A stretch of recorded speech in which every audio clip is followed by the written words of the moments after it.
Hello everybody, this is Kostas Tsakas and this is our 17th tutorial in Photoshop. In this tutorial I'm going to introduce the Levels tool.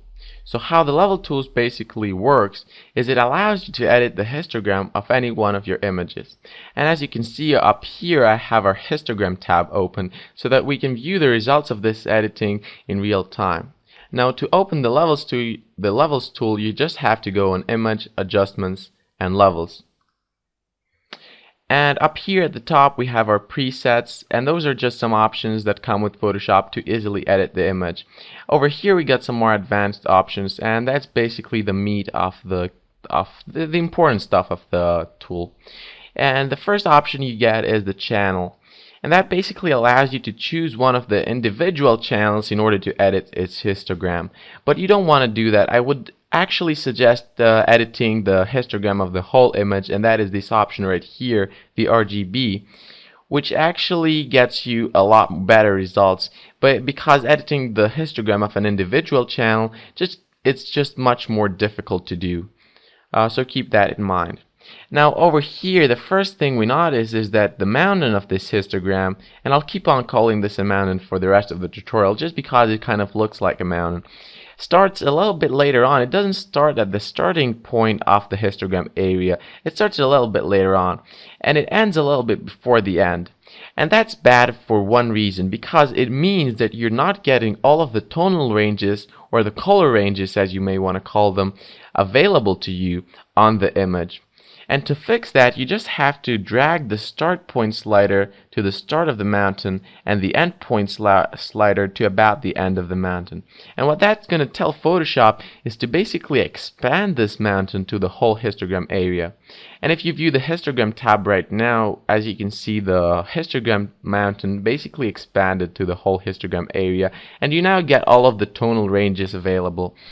Now let's just see one thing. Over here where the shadows are represented in your histogram, you got more shadows right here. And over here where the highlights are represented, you got more highlights. And that's why you get a greater contrast in your image, because you have more shadows and highlights and they make a contrast between them. And you actually want to have that. That usually looks quite good in your image. And if we just click OK right now, we can see that the final result is a lot better than the starting image we had. You can see the starting image was kind of washed out, wasn't it? And now the final result is like a lot better. You get more sharp, clear colors.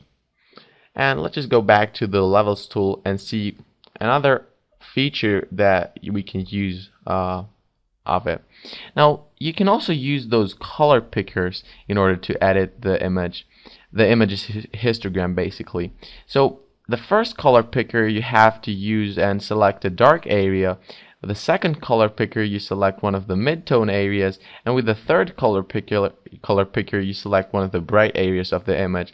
And what that's going to do is actually going to edit the histogram by using the options, the areas that you selected with the three color pickers, and that's your input, and you basically output the final image over here. But as you can see, you kind of get an unrealistic result, so it's not really good to use those.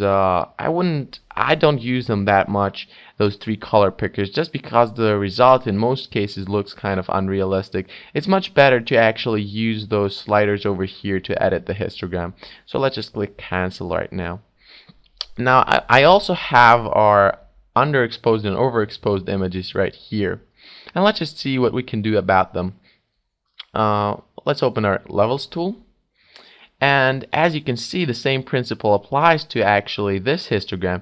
We want to actually expand this histogram to the whole histogram area, so let's just drag the slider to the start of our mountain.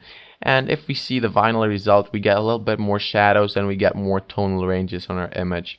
Now what you also want to do is you want to drag the mid-tone slider in this case, and you want to drag it towards this side, because what that does is it basically tells Photoshop to get all of this information that's concentrated in the highlights side and kind of expand it in a broader area so that you get a lot less highlights, and get all of the information that's on this side, on the shadows side and basically kind of squeeze them towards the shadow side, as you can see over here. So you get more shadows and less highlights, and that's the result you want to get. Now if you drag this midtone slider to the other side, you get a brighter image, but that's not what you want. So let's just drag it back to about 0.72. That looks fine to me, and let's just click OK. And you can see we get the same effect as before. We get a much sharper, clearer image than before. But what you notice, even Photoshop, being the great software that it is, it's not able to fix this burned area, because those pixels that are kind of burned and washed and basically they're white do not hold enough color information in order to actually show something else. So even Photoshop is not able to fix this area. That's why you always have to be careful whenever you take an image not to overexpose it. And let's just go to our underexposed image, and I love using the levels tool on underexposed images, and you'll see why in a minute. Let's just go on our levels tool right here. Now in this case, the same principle as always applies. You want to expand this mountain of the histogram to the whole histogram area. So you drag the endpoint slider, you just have the opposite problem. So you just drag the endpoint slider to the end of the mountain. And what we see right here, we get more highlights and the whole histogram expands to a broader area. Now what you also want to do is you want to drag the midtone slider towards the shadows.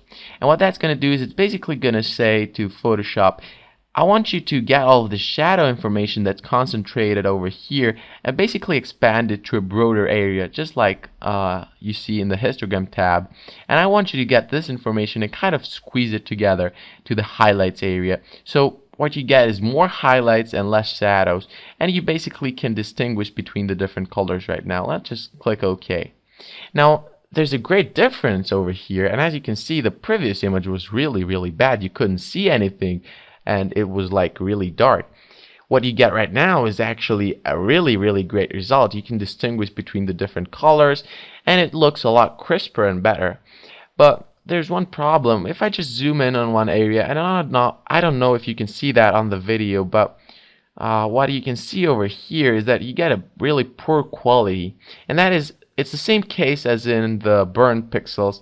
You just get very little color information from those black pixels, and even Photoshop cannot fix that.